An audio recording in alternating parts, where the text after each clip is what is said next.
What is up YouTubers? Magandang araw mga DIY. Aleks na naman nagbabalik para sa ating panibagong video. Ayun guys, so habang tinatapos natin yung ating VIDEOKE speakers or karaoke speakers. Ayan guys, so unbox muna natin yung ilalagay natin yung Twitter. Ayan, so bumili tayo ng Broadway Twitter. Ayan guys, at bago tayo magpatuloy sa mga bago pa lang guys sa ating channel, huwag nyo guys kalimutan mag-subscribe. Ay, so picture yung notification bell right down below para ma-notify kayo sa ating mga susunod na bagong upload na videos. At syempre, pakilike at share na rin para makapagbahagi tayo ng konting kaalaman sa iba. Ayan guys, so sa pagkakataong ito naman, bumili tayo guys ng pure titanium diaphragm compression driver unit tweeter.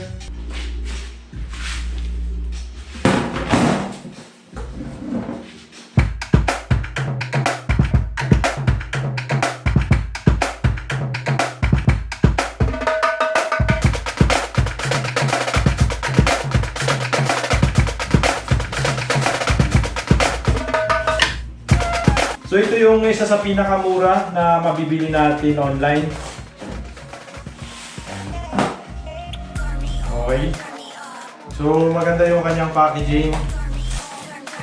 Mukhang bago naman yung box. Hello.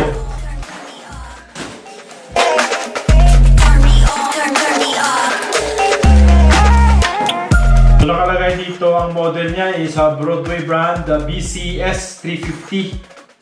Pure titanium diaphragm 350 watts. Ayan guys. So max 25 ohms magnet. 1.75 voice coil at 8 ohms. Ayan, at ang frequency niya 1,200 kHz to 20,000 kHz. Ayan, at 107 decibel. Ayan guys, so dahil Twitter, ayan, nasa kilohertz yung kanyang frequency. 350 watts. Yun. So meron siyang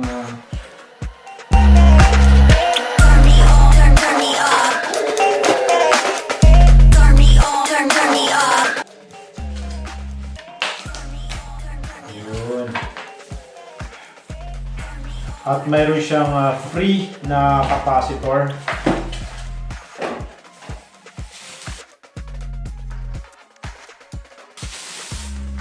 Ayun. Okay, yan nga. Broadway BCS 350 watts ay compression driver.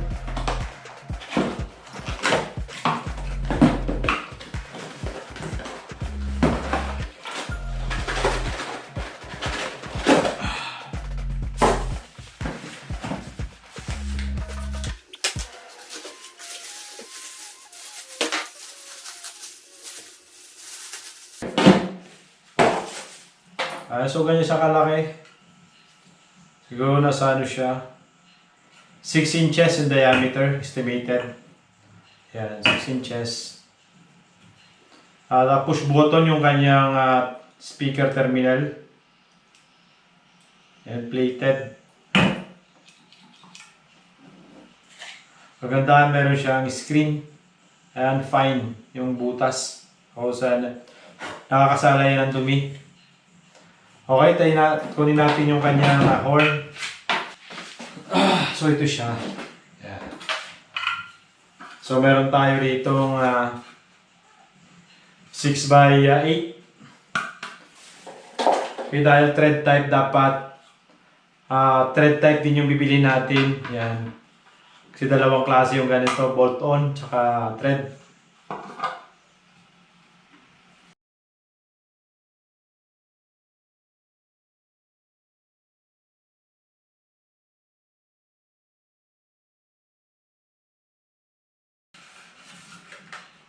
Ayan.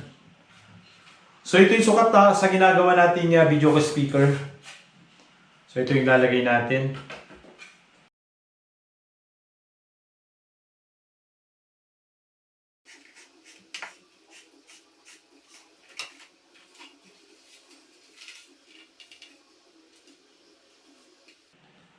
Okay.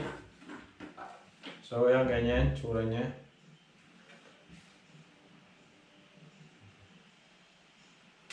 Okay mga ka-DIY, so testing natin. Kabit lang natin sa kabilang channel yung isa para matest natin yung tunog. Yung isa din na natin i-connect. Yan. Alright.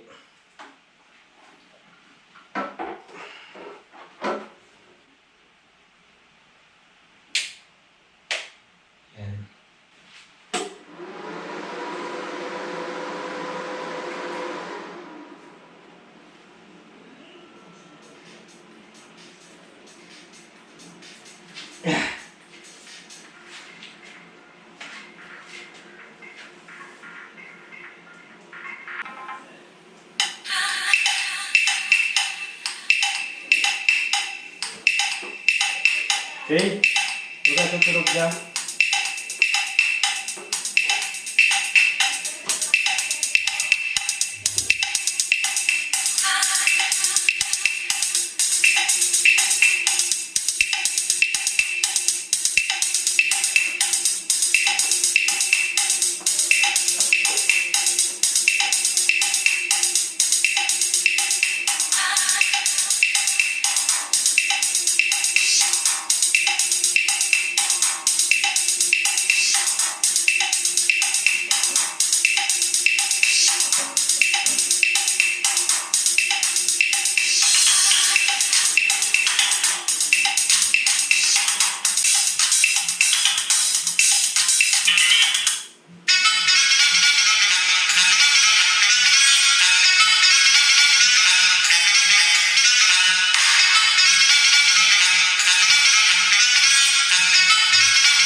Okay guys, so test naman natin itong kabila kung gumagana din.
So, sabay natin yung kabila.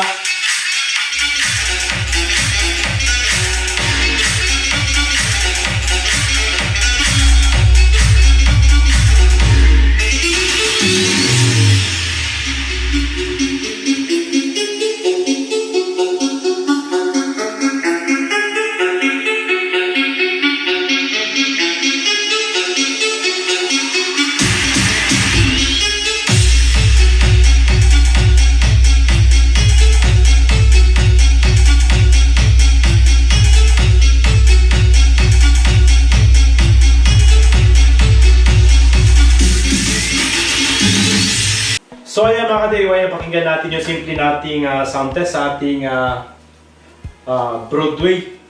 So initially, maganda naman ang tunog niya, malinis. Ayan. So far wala akong nakitang problema, malakas din naman. At maganda rin yung build quality niya. Ayan. Practical yung presyo, hindi ka mahalan. At bago tayo guys tuluyang magtapos sa mga bago pa lang guys sa ating channel, ayun guys, huwag niyong kalimutang mag-subscribe, pakiclick nyo rin ang notification bell right down below para ma-notify kayo sa ating mga susunod na bagong upload na videos. At syempre, pakilike at share rin para makapagbahagi tayo ng konting kaalaman sa iba. Okay guys? At muli, ito ang inyong lingkod Aleks na nagpapalala, if you are not perfect, do it yourself.